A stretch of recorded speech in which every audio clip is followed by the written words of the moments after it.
Hola Cacho, bienvenido a Gente del Encanto, el podcast. ¿Cómo estás hoy? Muy bien, hola, saludos. Qué bueno. Cacho, mirando así tu trayectoria en la industria fílmica, comenzaste como artista gráfico y, ¿verdad?, también diseñando carátulas de CDs, entre otras cosas, hasta que en el 2003 comenzaste oficialmente tu carrera como director. ¿En qué momento de tu vida tú supiste que querías dedicarte a esto, a esta industria? Pues mira, eso tiene vaivenes. Yo realmente no me había decidido a ser director ni estudiar cine ni nada de eso. Quizás a los, qué sé yo, a los 13 años tuve algún tipo de jugada así con la idea de hacer cine, pero era realmente una cosa de niño. eh, Tenía que ver más con mi gusto, ¿verdad? Por ver películas y la cosa.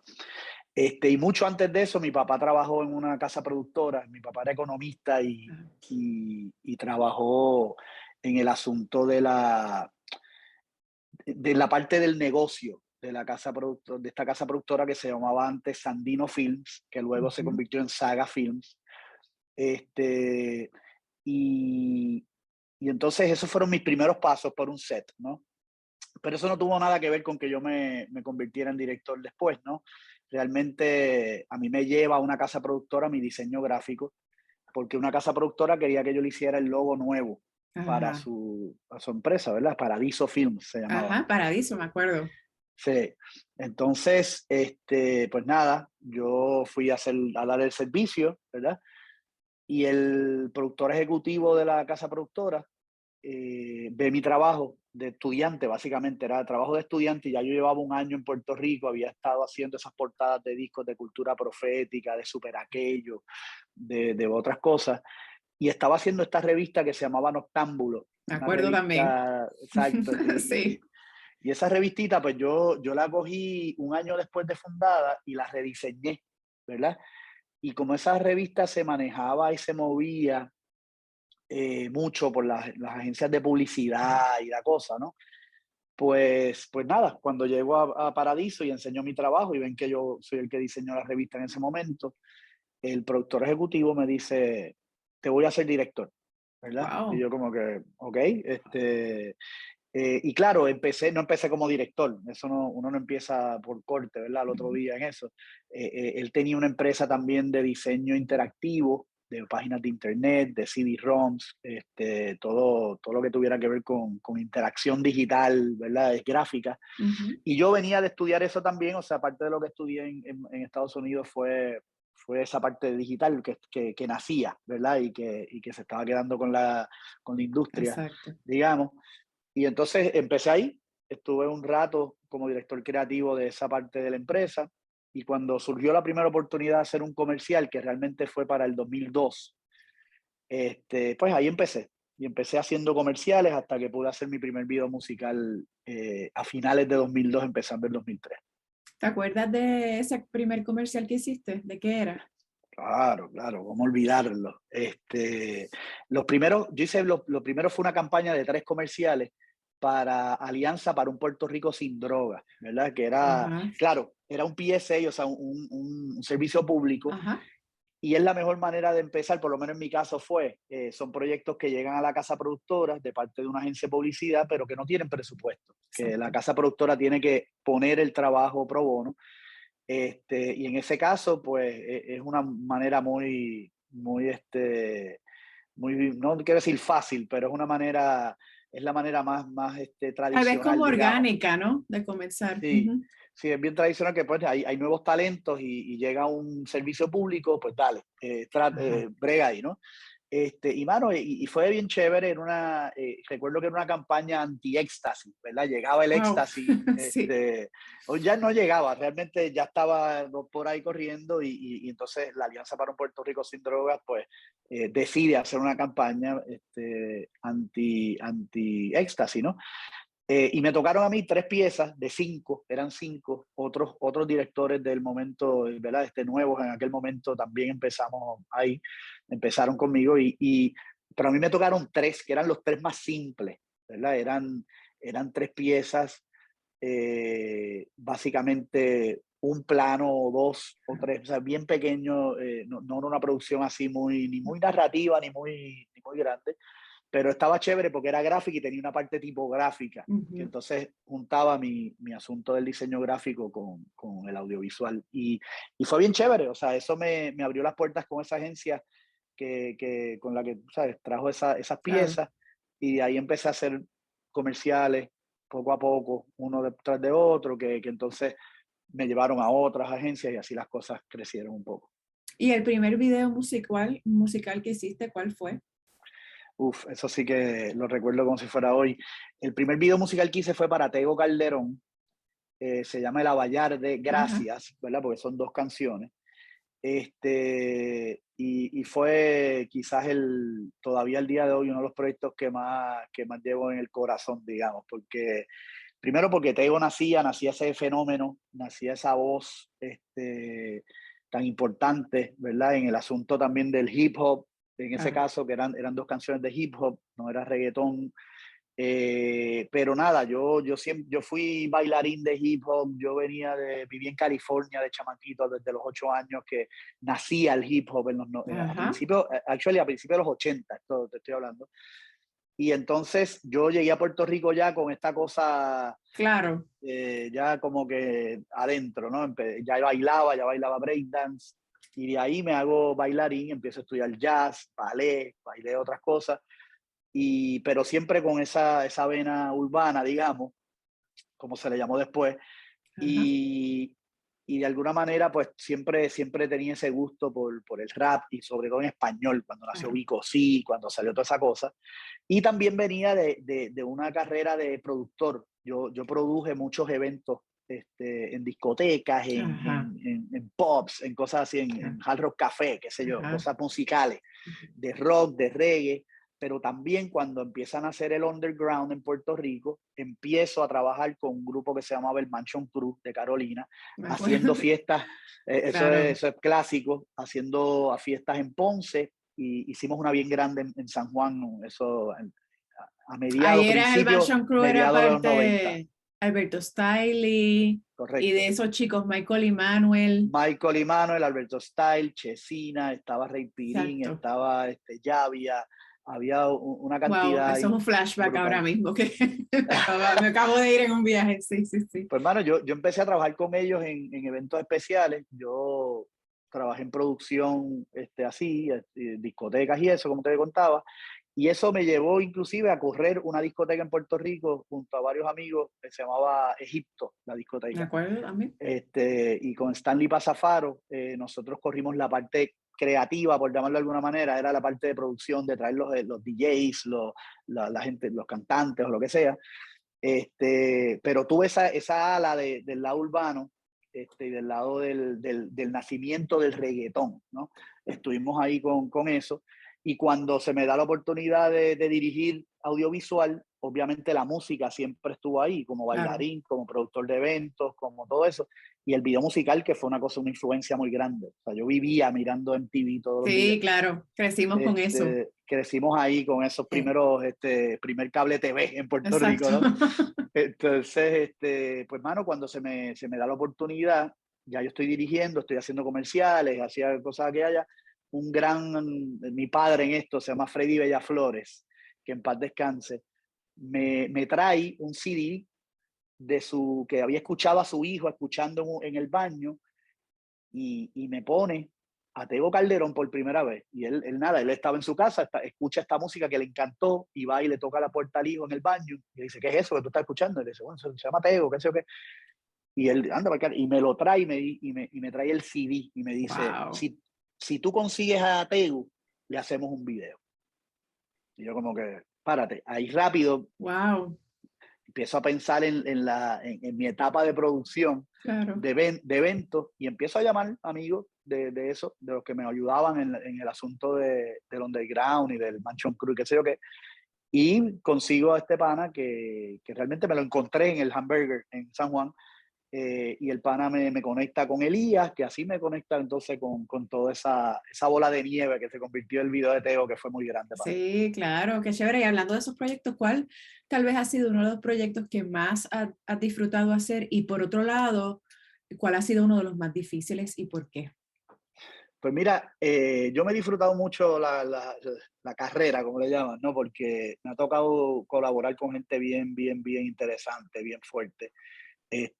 Obviamente mi colaboración con Calle 13 fue bien importante. Son amigos, son gente que conozco casi como familia, de antes de que fueran Claro. Calle 13, ¿no? Y eso pues fue chévere, poder conectar con ellos, viajar con ellos, hacer el tour con ellos de su último disco. Fue brutal, histórico. Viajamos por toda Latinoamérica, parte de Estados Unidos. Y entonces eso fue brutal. Ahí hicimos El Aguante, ahí hicimos Adentro. Adentro fue mi primera nominación al Grammy Latino por un video corto. Ujú. Y luego de eso hicimos Ojo Color Sol, que fue un sueño hecho realidad, porque pues es una canción con Silvio Rodríguez que también lo conozco desde la cuna, ¿no? Y de alguna manera pues muy seguidor de la vida y de la carrera de Silvio como cantante. Para mí el GOAT, ¿no? El más Sí, grande claro. de América Latina y el Caribe.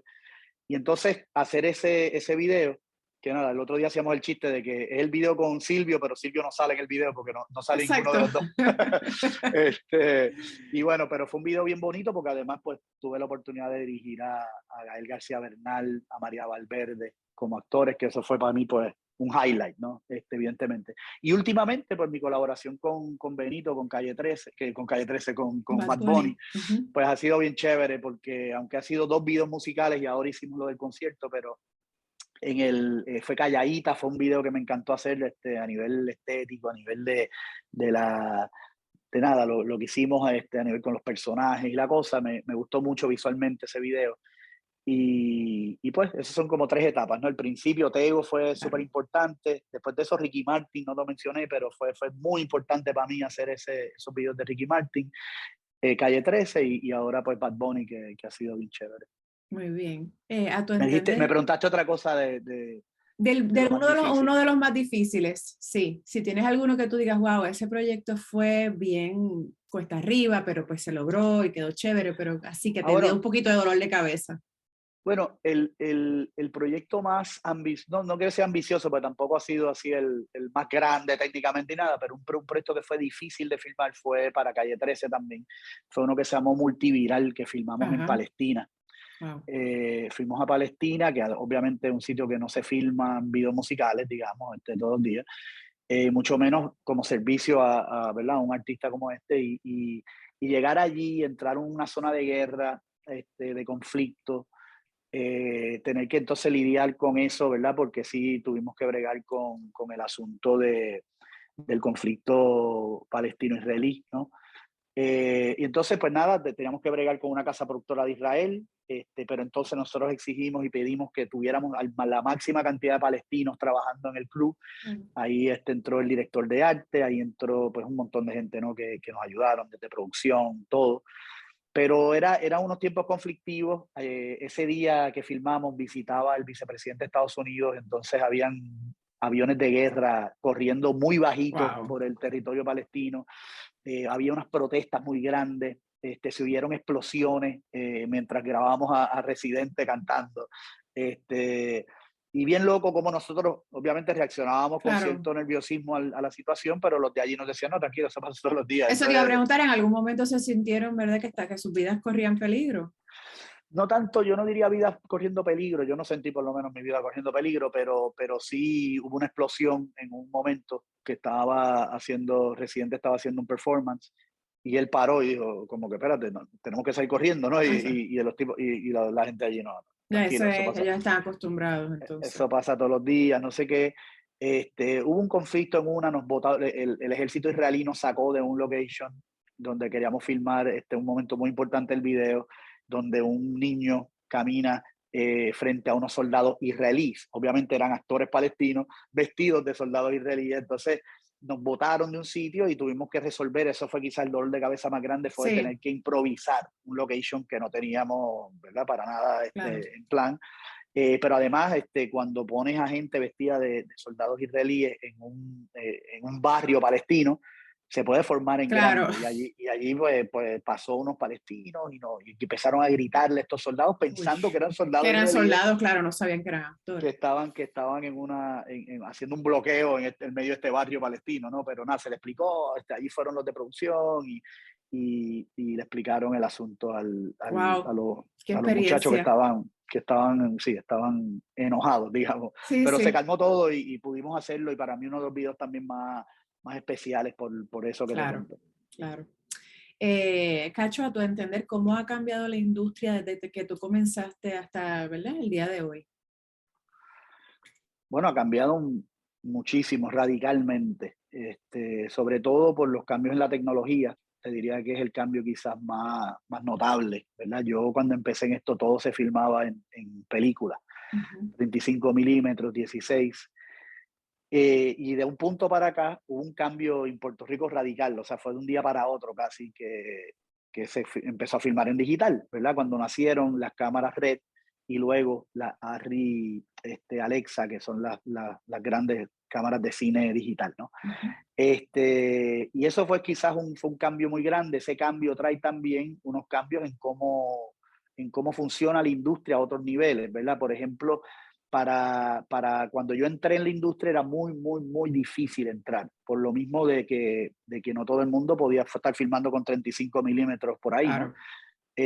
Pero hoy la tecnología le ha puesto en las manos a cada vez gente más joven y más joven y más joven herramientas de alta calidad visual para poder hacer sus historias, contar sus historias y hacer sus contenidos digitales, ¿no? Entonces, Ujú, tú empiezas a tener una generación que además pues no era como nosotros que entramos un set de 100 personas trabajando con diferentes departamentos y esto pues nos ayuda a nosotros a desarrollarnos como directores de proyectos de gran envergadura donde puedes manejar ese ujú, asunto de los diferentes departamentos y los diferentes colaboradores.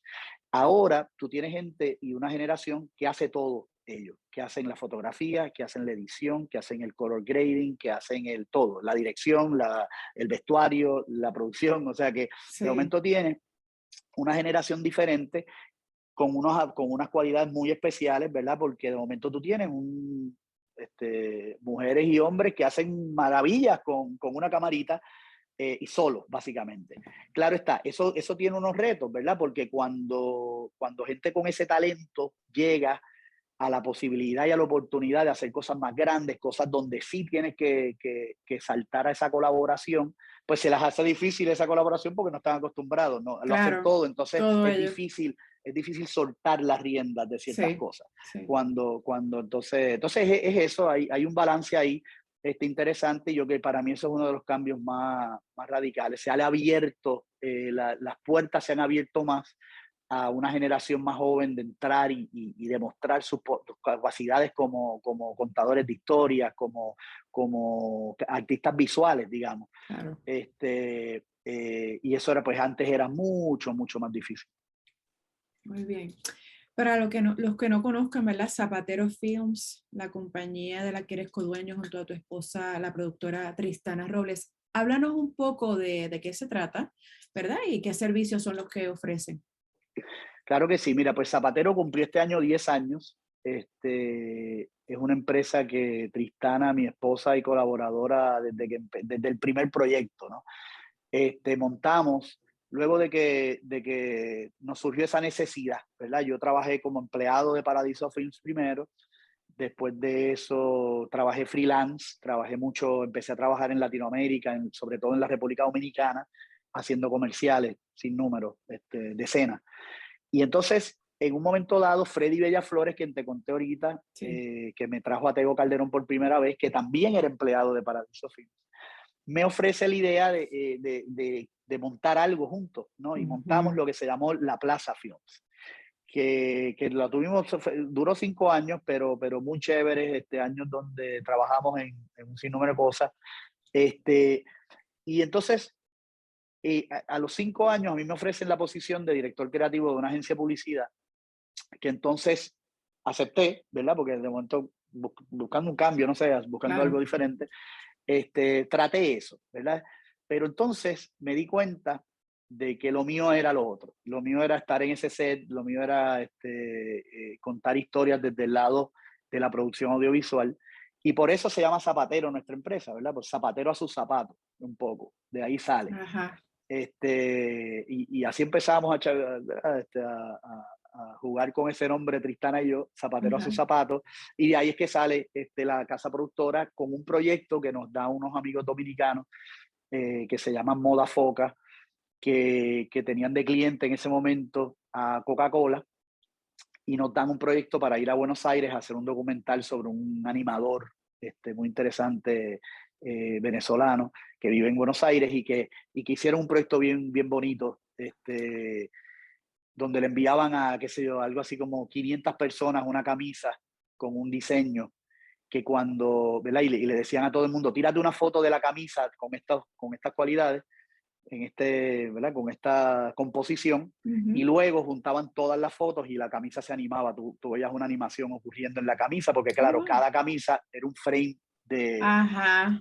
de una animación, Ujú, ¿no? ujú, ujú. Y era una historia completa de unos tipos que iban caminando, que había un charco y que tiraban algo para cruzar el charco. Bueno, una historia bien interesante.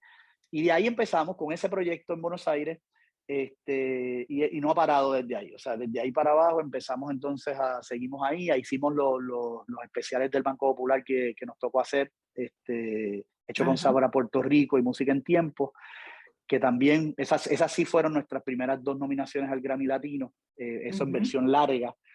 Y entonces de ahí seguimos, ahí fue que también empezamos a trabajar con Calle 13. Todo esto, entre eso, pues hacíamos publicidad, que siempre Claro. hemos estado haciendo, ¿no? Y de ahí, pues nada, hemos seguido trabajando desde entonces, ya llevamos 10 años Qué eh, bien, montando cosas, así que qué bien. ¿Qué es algo que tienes tal vez en tu bucket list, ¿verdad? En términos de proyectos que te gustaría hacer tal vez en un futuro.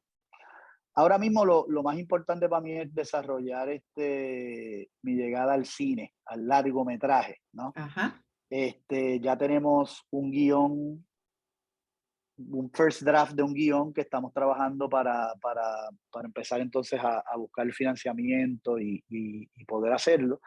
Hay otras oportunidades que siguen saliendo por ahí. A mí sí me interesa mucho también, por ejemplo, el documental. Es algo que hemos explorado mucho.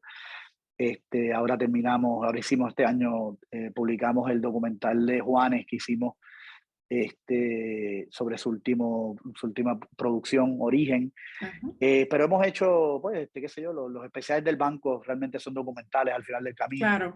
por lo menos los que hicimos nosotros. Y así las cosas, hemos trabajado el documental musical y no musical, ¿verdad? Desde otras perspectivas, hicimos el documental de Claridad también, hicimos uno hace poco, del periódico Claridad, y así las cosas, ¿no? Yo he estado documentando desde hace mucho tiempo, como fotógrafo también, documenté a Tego Calderón en su gira, al Gran Combo de Puerto Rico también por un año. Wow. Ahora estuve documentando el proceso de ensayo y de preparación del concierto de Bad Bunny en el Irán Bithorn. Pero así es una cosa que sí me interesa, es entrar en proyectos más largos, Sí. proyectos de larga duración, donde podamos profundizar más, ¿no? Ya sea narrativamente o en términos de temas y conversaciones que queremos llevarle a la gente, ¿no? Y que se disfruten. Claro, me mencionaste eso, que tienes un guión y que quieres entrar entonces a eso, lo que sería el largometraje. ¿Algunos otros proyectos en los que estés trabajando ahora o proyectos tal vez así para el 2022? Pues mira, ahora queremos hacer un documental de este proceso de lo de Bad Bunny, por ejemplo, y ver si eso nos lleva a otra cosa, como por ejemplo contar la historia de él o la forma en que él llegó a hacer este concierto tan épico, ¿no? Y tan grande Claro. como lo hizo.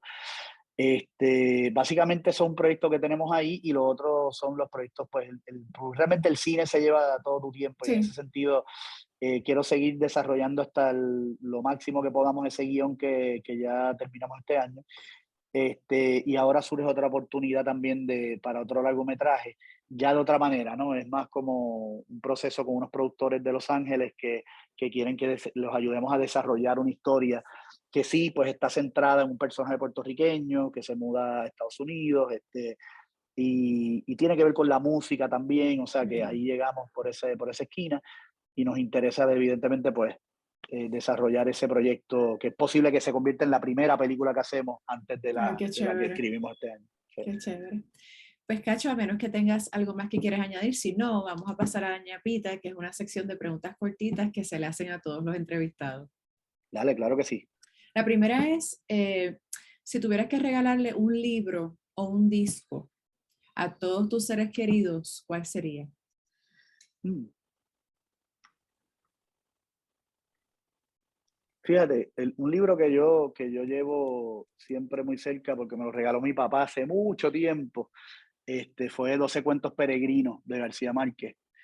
Son cuentos cortos, cuentos diversos, ¿verdad? Que obviamente te presentan a García Márquez, el escritor, ¿verdad? Y que para mí siempre fue de alguna manera relevante, es por eso. Yo creo que es porque mi papá era como fanático número uno, ¿no? Ahí.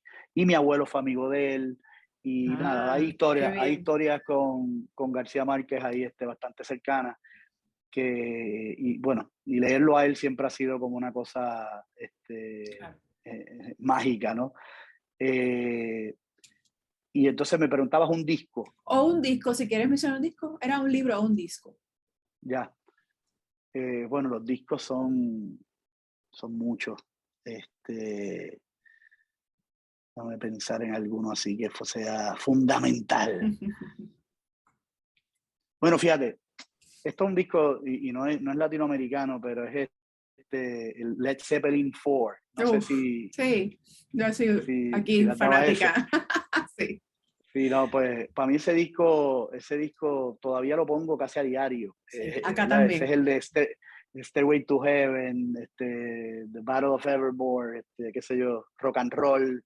De ahí salió mucho. Eh, es un disco que quizás uno de los mejores discos en la historia de la producción musical, ¿no?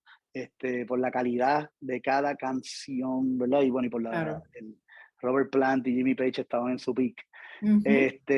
Y para mí es un disco, más que nada, es un disco que me trae muchos recuerdos súper chévere, porque era un disco que yo visitaba a mi mejor amigo y mi compadre ahora de la vida, Luis Álvarez, él vivió en California, yo lo visitaba todos los veranos desde los 12 años hasta como los 16. Mi papá me mandaba para allá y yo me iba el verano entero Ay, con qué Luisito chévere. y dormíamos en su cuarto, esto era en el campus de Stanford University, ¿no? Wow. Su papá estudiaba doctorado en Stanford y ellos vivían ahí, dentro de la universidad, ¿verdad? Entonces yo me iba para su casa, y entre todas las cosas que hacíamos esos días allí en el campus, poníamos ese disco para dormir todos los Wow. días del verano, ¿verdad? Todos los días. Entonces, de alguna manera eso como que conectó conmigo, o sea, se Claro. metió por Se dentro te y metió ahora por el mismo subconsciente y sí, yo oigo sí. ese disco y es como que me lleva para atrás, para Qué allá, bien. para las camitas de su cuarto, para las conversaciones que teníamos por las noches de chamaquitos, para adolescentes, ¿no? Claro. Y entrando en la adolescencia, o sea, que una etapa súper importante. Así que yo les regalaría a todo el mundo Muy bien. Led Zeppelin 4. Excelente. Una frase o una cita que sea tuya o de otra persona que te guste mucho. Ah, bueno, tengo una que me gusta mucho, de mi padre, que decía, If it's too good to be true, it probably is, ¿no? Eso no es de él, obviamente, pero es algo que él me ¿Qué te decía, decía? Ujú. que me decía mucho. Y creo que la vida me lo ha demostrado una y otra vez, ¿no? Muy bien. Ok. Pero esa es algo que, ¿verdad? La que me viene a la mente ahora mismo. Muy bien. Debe haber alguna otra por ahí, pero ¿Qué es algo de ti o de tu vida que podría sorprenderle a las demás personas? fíjate, lo menciono ahorita, pero mucha gente cuando me conoce no me cree que yo baile ballet, por ejemplo. Este, Y fue una etapa corta en mi vida, pero cuando a mí me dio con bailar, ¿verdad? Yo bailé desde chamaquito, pero cuando me dio con bailar de una manera más estructurada, me Claro. voy a coger clases de baile con Waldo González. Estuve cogiendo jazz un tiempo. Y a través de ese grupo hicimos una clasificación, digamos, o ganamos una competencia que nos llevó a Nueva York, al Lincoln Center, a competir con los 50 estados de Estados Unidos. Wow.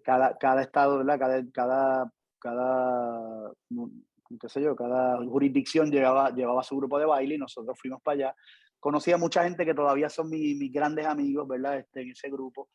Y fue el comienzo de mi carrera como bailarín profesional, porque yo ahí pues y fuimos allá y allá nos dieron una beca de un mes en Broadway Dance Center, ¿verdad? Que era este sitio espectacular donde preparan básicamente a muchos de los bailarines de Broadway. Y ahí pues cogí clases de ballet con grandes maestros de ballet, y de tap y de qué sé yo, de 20 cosas, ¿no? Y un jazz del cara. Eh, y luego nada, regresé a Puerto Rico y ahí es que caigo como bailarín Qué bien, qué chévere. profesional. Esto está interesante. Sí. En años recientes, ¿qué nueva creencia, comportamiento o práctica mejoró considerablemente tu vida? Fíjate, no sé si esto tenga que ver, pero una cosa que este año cambió mucho, fue esto quizás suena como medio corny, pero realmente mi apreciación del tiempo cambió mucho este año porque tuve un accidente donde casi pierdo la vida en diciembre del año pasado. Voy a Wow. cumplir un año en 2 días. El 18 de diciembre del año pasado choqué contra un camión en bicicleta y se me fracturó el cráneo, se me fracturó Uy, la cara en 4 cantos, el ojo, y casi pierdo la vida realmente. Y estuve 3 semanas, no inconsciente, pero que no recuerdo nada, ¿no? Porque el cantazo en la cabeza fue tan duro que se me olvidó 1 hora antes del accidente y no, ¿verdad? Y cualquier cosa hasta el 8 de enero, desde el 18 de diciembre. Entonces, cuando me levanto, empieza un proceso de empezar a recordar cosas de nuevo. Todavía con el labio así, o sea, como si me hubieran dado una pela, digamos. Con dolor, todavía confundido de qué había claro. pasado. Y fue un proceso pues bien fuerte para la familia, para mi esposa, para mis hijas, para Imagino. ¿sabes? Para mi familia.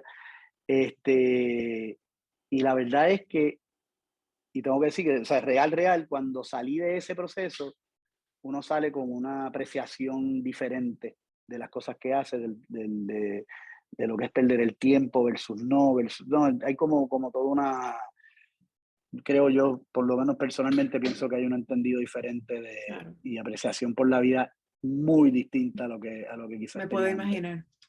Me puedo imaginar. Un puertorriqueño o puertorriqueña que admires. Bueno, yo lo que pasa es que nací en una familia, con un personaje específico que es mi abuelo, Juan Mari Brás. Que bueno, lo viví desde que nací, era mi abuelo, no era como que el abuelo que nunca vi, ¿no? Sí. Era un abuelo que me disfruté al máximo, con el que viajé, lo vi en Cuba, lo vi en Venezuela, lo vi en no sé dónde, o sea, lo vi en 20 sitios. Este, y, y pues es un puertorriqueño que admiro Te admiramos ciegamente, mucho. digamos, que sí, que mucha gente admira, evidentemente, y es que era brillante, y no lo digo porque era mi abuelo, o sea, es que realmente mientras más lo he estudiado después de que falleció en el 2010, uno se da cuenta de su gran impacto como puertorriqueño, o sea, una persona que reafirmó la puertorriqueñidad, que la representó, que buscó el apoyo mundial para la idea de la puertorriqueñidad, ¿verdad? Porque él siempre lo que defendió fue la idea de que Puerto Rico es una nación, es un país, de que por eso entonces tiene unos derechos como país, y derecho sobre todo a la libertad, ¿no? Entonces, más allá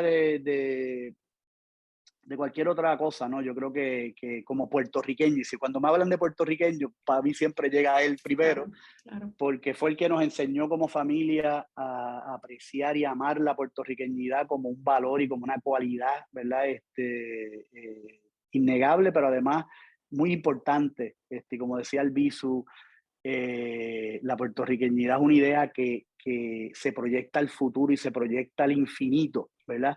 Y en ese sentido, Juan Mari para mí es eso, además de mi abuelo, un ser muy, muy importante cuando se habla de la palabra puertorriqueñidad, Puerto Rico, un tipo que luchó toda la vida por darle valor a esas dos palabras juntas, ¿no? Así que nada, pues mi abuelo Juan es el puertorriqueño que más he Muy admirado. bien, muy bien. ¿Qué podrías hacer todo el día y no considerarlo una pérdida de tiempo? Mm, muy buena pregunta. Sí, yo puedo estar todo el día teniendo una buena conversación con la gente que más quiero, que más aprecio. Ahí está. Esa es otra cosa que he aprendido a valorar mucho estos últimos años.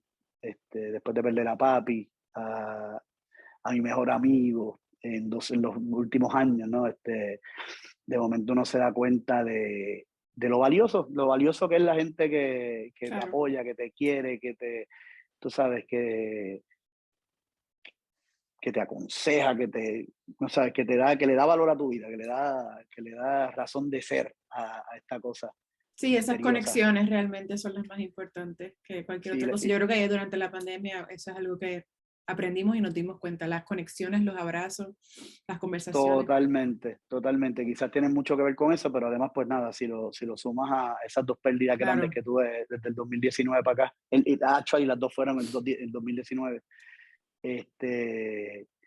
me ha dado mucho tiempo para pensar en eso, en esas pérdidas y lo valioso que fueron y que son, ¿no? En mi vida. claro. ¿Qué te hace sonreír? Bueno, día a día mis hijas me hacen sonreír, la puritita verdad. Son dos luceros. Tengo una de 17 y una de 4. ¡Wow! Y entonces, sí, bregar con esa diferencia, Sí, sí, esas sí. dos, son La diferencia de edad es personas, fuerte. dos personas totalmente diferentes también. Se parecen mucho físicamente, pero eso hasta ahí queda el parecido, ¿no? Y sí, me hacen sonreír todos los días. O sea, qué sé yo, ahora la tecnología, como por ejemplo un iPhone, te recuerda todos los días, te saca fotos de la vida, o sea, de las miles que uno tiene ahí. Qué sé yo, me ponen muchas de ellas, me salen así a cada rato, de diferentes etapas de la vida, qué sé yo, como que de momento, a mí esa parte de la tecnología me funciona. Y me saca Ajá, sonrisas también cuando veo esas fotos y las comparto con mi esposa y qué sé yo, que claro. nos pasamos todo el día mandándonos fotos de hace varios años de las chiquitas. Muy bien. ¿Y quisieras que te recordaran por? Por sinvergüenza. No, no, no, no, no, no. Mano, quisiera que me recordaran porque soy un buen amigo, porque a veces soy solidario, y digo a veces porque quisiera hacerlo 100% de las veces, pero no siempre uno puede. Pero sí, me gustaría que me recordaran por eso, como ¿sabes? Si me recordaran fuera un recuerdo positivo, un recuerdo constructivo, digamos, Muy bien. y que me recuerden así como una persona, como un buen amigo. Bien. ¿Cómo las personas te pueden seguir, verdad? Y a tu proyecto, a tu compañía, Zapatero Films, en las redes sociales. Pues mira, en Instagram estamos como Filmes Zapatero, @Filmes Zapatero. Yo a nivel personal en Instagram soy Mr. Sandbag, ¿verdad? Sand de arena, MrSandBag, Mr. Sandbag. Pero yo creo que si me buscas Cacho López Mari también salgo, con la K, Cacho con K. Cacho López Mari en Facebook, y también Filmes Zapatero está ahí. Y lo mismo en Twitter, Cacho López en Twitter y Filmes Zapatero. Perfecto. Pues Cacho, quiero darte las gracias por este ratito y esta conversación. tus proyectos son sin palabras, muy, ¿verdad? Muy agradecida por lo que haces por todos. Soy fan. Excelente, una calidad innegable. Así es que te deseo mucho éxito con todos esos proyectos y ya espero, ¿verdad? Cuando tengamos todos el primer largometraje de Cacho López Mari para ir a ver. Así es que mucho éxito, que eres un ejemplo para muchos y para esa generación nueva que tal vez se está formando y que le interese tal vez irse por esa vía. Pues yo creo que tú serías uno de esos como mentors, ¿verdad? Como miren el trabajo de lo que hace Cacho y sus producciones en Zapatero Films, así es que muy agradecida, No, muy gracias, honrada. Yadira. Gracias a ti por contar conmigo, por esta conversación y nada, sé que se repita. Un abrazo. Claro que sí, un abrazo.